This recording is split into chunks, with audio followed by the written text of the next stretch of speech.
প্রিন্সের motion poster নিয়ে যে mixed reaction, আমি বলবো এটা একদিক দিয়ে এই মুভির সার্থকতা। কেন, একটু পরে বুঝতে পারবেন।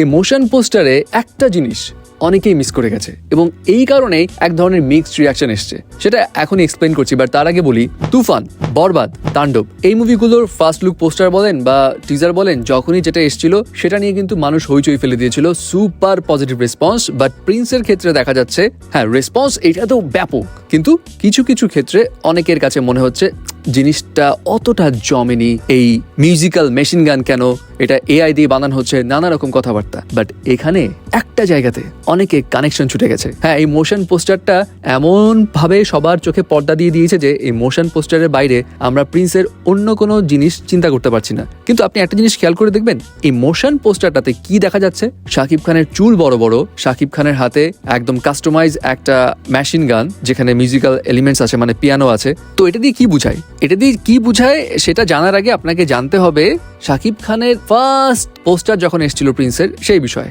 ওই সময় আমরা কি দেখেছিলাম, শাকিব খানের পিছনের একটা ছবি এবং তার চুল এত বড় ছিল না অবভিয়াসলি, এবং সুপার লেভেলের গ্যাংস্টার টাইপ একটা আবহ ছিল পোস্টারে। অ্যান্ড ওখানে ঢাকা শহরের 9টা এলাকার নাম ছিল, উত্তরা, বাড্ডা, মোহাম্মদপুর, আশকোনা, আরো বেশ কিছু এলাকা। এবং মুভির টাইটেলটা কি, Prince once upon A time in Dhaka. এবং এখানে শাকিব খান আমরা জানি যে গ্যাংস্টার রোলে অভিনয় করছে, যে হয়তো ঢাকা শহরের অনেক এলাকার কবজা করে নিবে। তো শাকিব খান গ্যাংস্টার ঠিক আছে, কিন্তু মোশন পোস্টারে কেন গ্যাংস্টারের হাতে পিয়ানো টাইপ মেশিন গান? এখানেই তো খেলা আছে। জিনিসটা কি এমন যে তিনি মিউজিক আর্টিস্ট ছিলেন, পরবর্তীতে গ্যাংস্টার হয়েছেন, নাকি তিনি এমন একজন গ্যাংস্টার যিনি মিউজিক লাভার? আবার তার এই মোশন পোস্টারে যদি আপনি একটু ব্রেকডাউন করেন তাহলে দেখবেন তার বুকে একটা ট্যাটু আছে যেটা কালো গোলাপের। এটা কিসের ইঙ্গিত দেয়? এটা কি ইঙ্গিত দেয় এমন কিছু যে তার ভালোবাসা হারিয়েছে বা তার ভালোবাসার রিভেঞ্জ নিতে তিনি সবকিছু তছনছ করে দিবেন? আবার তার পায়ের নিচে দেখবেন অ্যামো বক্স, মানে যুদ্ধে নামার ক্ষেত্রে বড় একটা প্রস্তুতির ইঙ্গিত দিচ্ছে। এবং তার এই মেশিন গানটাও দেখবেন এখানে পিয়ানো তো আছেই, পাশাপাশি আবার ঘড়িও আছে।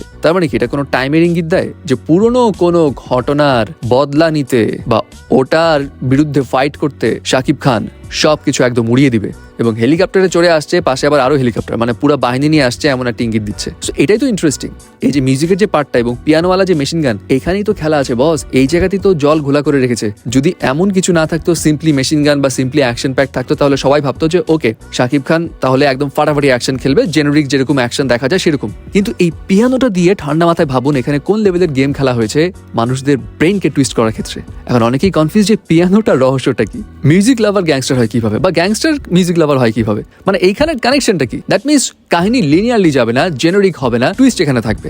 এবং এমন বাজে শোনা গেছে প্রিন্স সিনেমাতে নাকি 5 থেকে 6টা এমন লেভেলের অ্যাকশন থাকবে যার 3 থেকে 4টা যদি প্রপারলি নামানো যায় তাহলে এটা বাংলাদেশের ফিল্ম ইন্ডাস্ট্রি কাঁপিয়ে দিবে। এমন অ্যাকশন বাংলাদেশে ইনফ্যাক্ট বলিউডেও নাকি হয়নি। So let's hope for the best. আগেই এত কিছু জাজ না করে দেখা যাক সামনের কন্টেন্ট গুলোতে আরো কি কি সারপ্রাইজ দেয়। এখন ওভারঅল আপনার কাছে পোস্টারটি কেমন লেগেছে এবং আপনার কি ধারণা সেটাও কিন্তু জানাবেন। তো এখানে আরেকটা বিষয় বলি, অনেকে তো ভেবেছিল যে মোশন পোস্টারে যেই পিয়ানো মেশিন গান দেখানো হয়েছে সেটা এআই জেনারেটেড, বাট শোনা যাচ্ছে না এটা এআই জেনারেটেড না, এটা কাস্টমাইজ করেই বানানো হয়েছে এবং এটার পিছে খরচ করা হয়েছে 5 লাখ টাকার মতো।